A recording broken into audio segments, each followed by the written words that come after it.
Have you seen the video of this lady? No?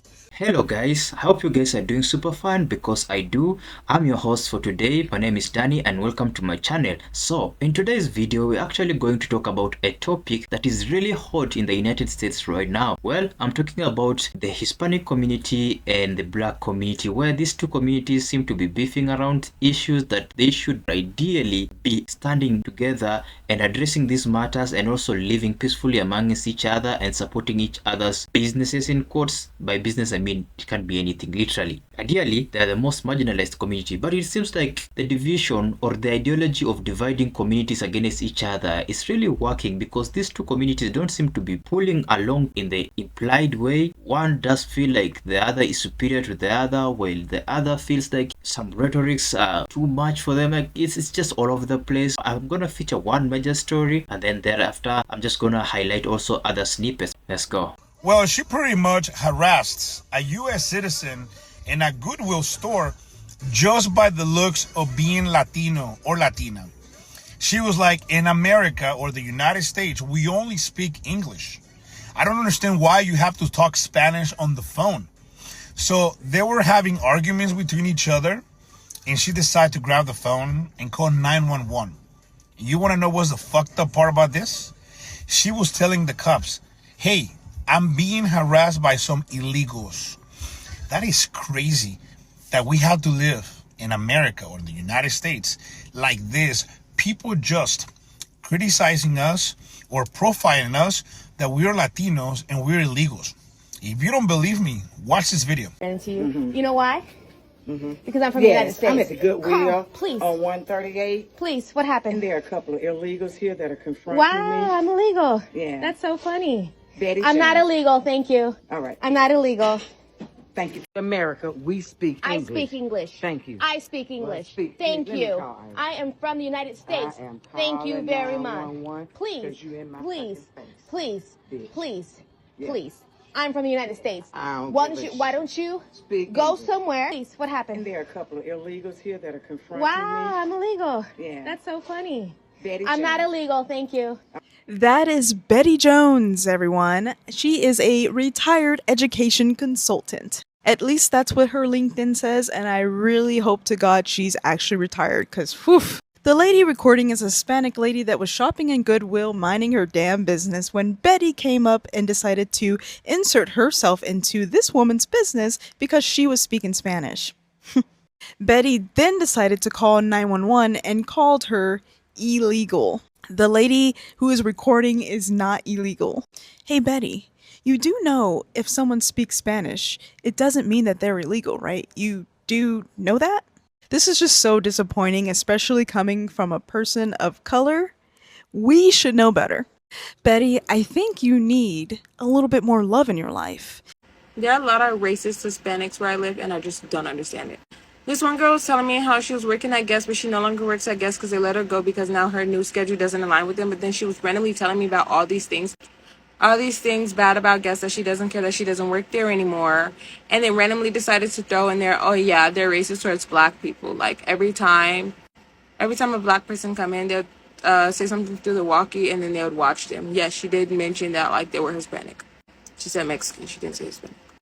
But I'm thinking, why are you sitting up here telling me that you had racist employers? Like, you would still be there if they didn't let you go, right? This McDonald's parking lot in Brooklyn, New York. Their sign says if you're not a customer, you can get towed if you leave the premises for any reason or length of time. And holy cow, do they mean it. The moment Inside Edition producer Matt Troutman parked his car and walked off to another store, There's the tow truck. Are you kidding me? this tow truck driver rolled in and hooked the car. This took 3 minutes for Matt's car to get towed. And when our producer Katie Taylor parked her car in the same McDonald's parking lot, the same thing happened. Let's see how long this takes. 8 minutes later, the tow truck driver was back. Wow. So how does he know just when to strike? Because he's lurking around the corner waiting for a call from this spotter who's hanging out at the McDonald's. Here comes one of the spotters right now from inside the McDonald's. Sure enough, here comes the tow truck. So where did our producer's towed car end up? It was hauled here to Cyclone City. Guys, to think of it, like actually talking to another person, asking them to speak in English when they are literally speaking in English, it seems like you have an understanding problem, because I clearly can hear the lady communicating in English while the other one is discriminating the other. I don't know why people are living in this ignorant era like this. Why won't you just go to a store and do your shopping, check out and go home? Why would you want to confront another person when they are actually minding their own business? But hey guys, this Black and Latino communities issue or conflicts has been layered into history, politics, and also living experience. While Black and Latino communities have often stood shoulder to shoulder in struggle for justice, recent events have exposed deep fractures that are now boiling over. And you'd ask yourself, what's fueling this tension? Well, number one, as of 2025, the ICE raids and also the immigration enforcement. While Trump's 2025 immigration crackdown has disappropriately targeted Latino communities, especially in places like Los Angeles, some Black communities feel that they are disconnected from the fight and citing years of anti-Blackness within Latino communities, from colorism to exclusion in media and activism. It has been because social media posts like "Not our monkey, not our circus," this kind of rhetoric reflects a growing sentiment that Black folks should carry every racial justice battle, especially when solidarity hasn't been mutual. The other issue could be the Latino support for Trump. We all know that Latinos were heavily on MAGA, and despite the harsh immigration policies, Latino support for Trump rose by 8% in 2020 and 2024. This has led some Black activists to question why we should protest ICE raids when some Latinos voted for the very policies hurting them. They feel like, why should they get involved in things that these people actually advocated for? Like, even though right now the people who are hot on immigration lists are actually the Latino communities, and following the deportations, they have been crying that they need support from the Black communities. But again,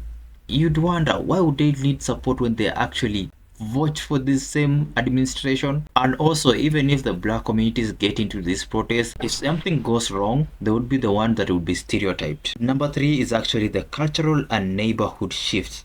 In cities like LA, formerly Black neighborhoods have become predominantly Latino. Sometimes they have been accompanied by economic displacement and interpersonal tension. Some Black residents report that they are experiencing more racism from Latinos than even from the white people, especially in areas with high immigration turnover. It seems like the tables have turned from once being a Black neighborhood to now Latino known communities. Definitely, the more you are, the more gangs they are. Obviously, the lesser population is gonna be looked down upon, and it could explain more to that issue. Black people shouldn't be using the word torta. By this logic, other groups of people shouldn't be using words like bop, thought, or other AABE terms. Because at the end of the day, those are derogatory terms created by Black people to be used on other Black people. But you all use those words. Black people also created the word big back and YN, and y'all all use those words freely. Even though I would argue that YN is actually racist because it includes the word nigga in it.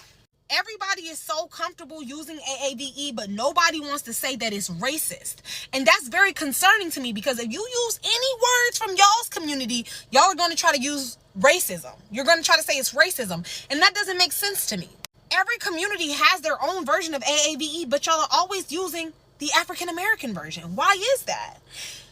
If it's not racism when you do it, why is it racism when Black people do it? I genuinely want to understand. So at what point is it sharing culture, and what point is it racism? Because to me, what it sounds like is y'all are actually being sneakily racist to us by using those terms, by your logic. But if I'm wrong, tell me how. We had to press the police right up. He's working. He's working. Leave him alone. Stop being racist. Stop being racist. Stop being racist. Hey, hey, leave him alone. Leave him alone. Leave him alone. Leave him alone. Leave him alone. Leave him alone. Leave him alone. Stop harassing us. Stop harassing us in our community. Stop harassing us. These are my nephews. Stop harassing us. These are my nephews, okay? They work for the company, okay? Work for this parking lot and for Metro. What y'all doing? Officer Garza, Officer Mata, Officer Garza. They come in our community and they harass us. They harass us in our community. This is what they do. Harass the Hispanic.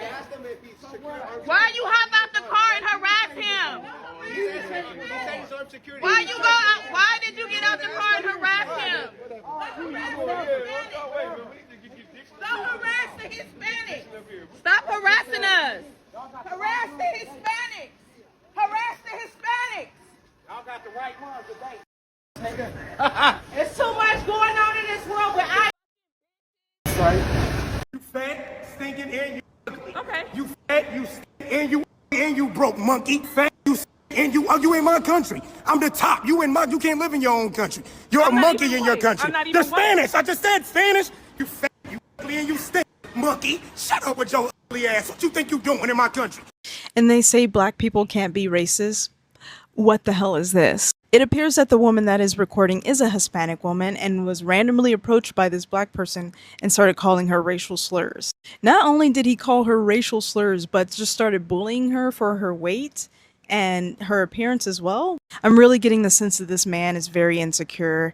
I think he also might be projecting. He might be getting bullied himself or having people being racist towards him, and he feels that he needs to project that onto other people to make himself feel better. I mean, the way he's flashing that money around like it means something to anyone, I think that's a big indicator of insecure energy. No one should be spewing to get out of the country when this is everybody's country. This is a melting pot. The United States is a melting pot of cultures and different types of people.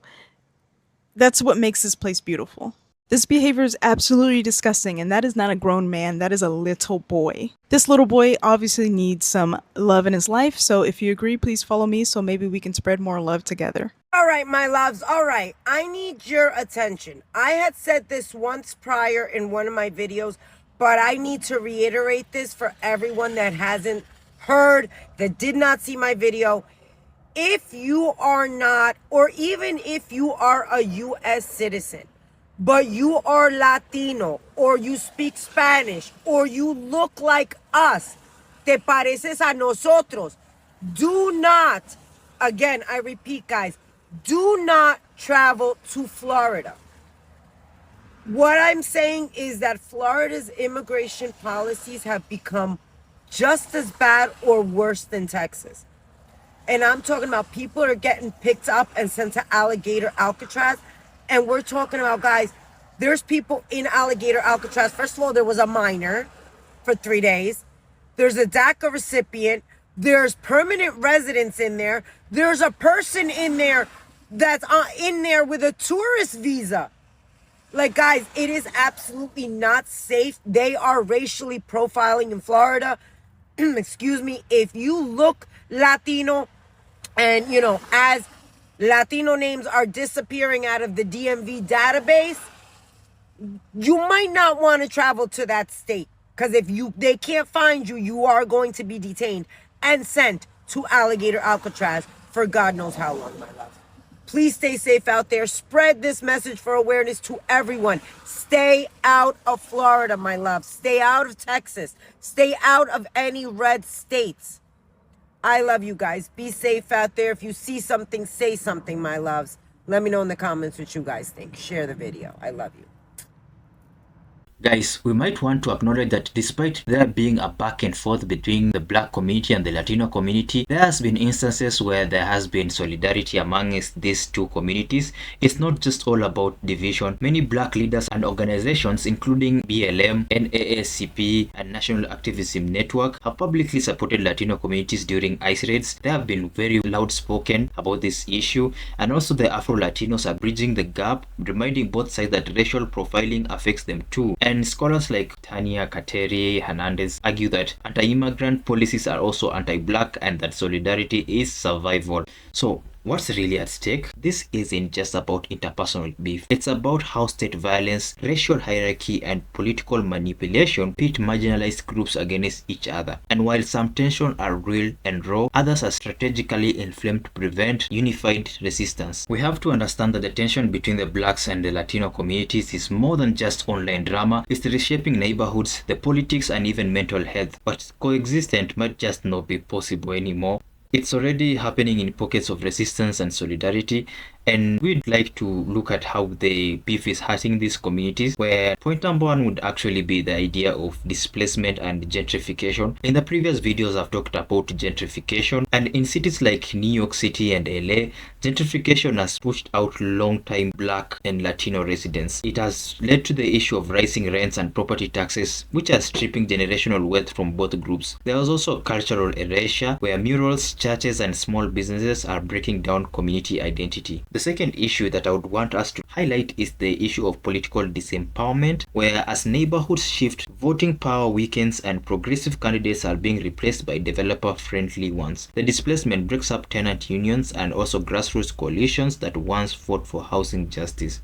There's the issue of mental health strain, where both communities face higher rates of depression and anxiety, but access to care is limited to these communities. Anti-blackness and colorism within Latino spaces and anti-immigrant sentiment in Black spaces has created emotional isolation among these communities. Well, we might want to look at the paths to coexistence and healing among these communities, where we might want to look at the issue of economic collaboration, where events like the National Black and Latino Economic Summit are building joint strategies for affordable housing and small business ownership. There's also Community Land Trust, the CLTs, which allows residents to co-own land and keep housing permanently affordable. The second way they can coexist together is having political unity, where the Black and Latino leaders are actually teaming up to fight mass incarceration and immigration rates, like at the New Jersey Community and Correction Summit, where there is a voter education and campaigns which are helping both communities reclaim political power. The third way these communities can coexist together is the cultural preservation, where the cities are designating Black and Latino cultural districts to protect art, history, and local businesses. Also, the Afro-Latino voices are bridging divides, which reminds both sides that they are sharing struggles and identities. These two communities once came together to serve the Afro-Latinos, so they have to realize that their two conflicts are also affecting this one marginalized community. The fourth and the last issue that I want to highlight is the issue of mental health support. How can they coexist while actually looking at this issue? So organizations like the Black Girls Smile, Urban Indigenous Collective, and Asian Mental Health Project are offering culturally responsive care. July is the Mental Health Month, a chance to spotlight healing across racial lines. My final thought is that the beef might be real, but so is the potential for unity. As demographics shift and shared operations become harder to ignore, the question isn't if coexistence is possible, it is how we are willing to fight for it. I don't know, what do you think about this whole issue? It's a wide one, very open, and I'm gonna throw this ball to you. Please don't be shy to share your opinions or comments or your thoughts in the comment section down there below. I'll be really waiting to read through, and in the next segment we might actually dive deeper into this matter, so feel free. Also, don't forget to go and check the original creators. Their usernames have been embedded in the stitch videos. As always, go onto their TikToks, follow, like. For this channel, make sure you smash a huge thumbs up button, consider subscribing, turn on post notification, and with that guys, let me meet you in the next one. Peace out.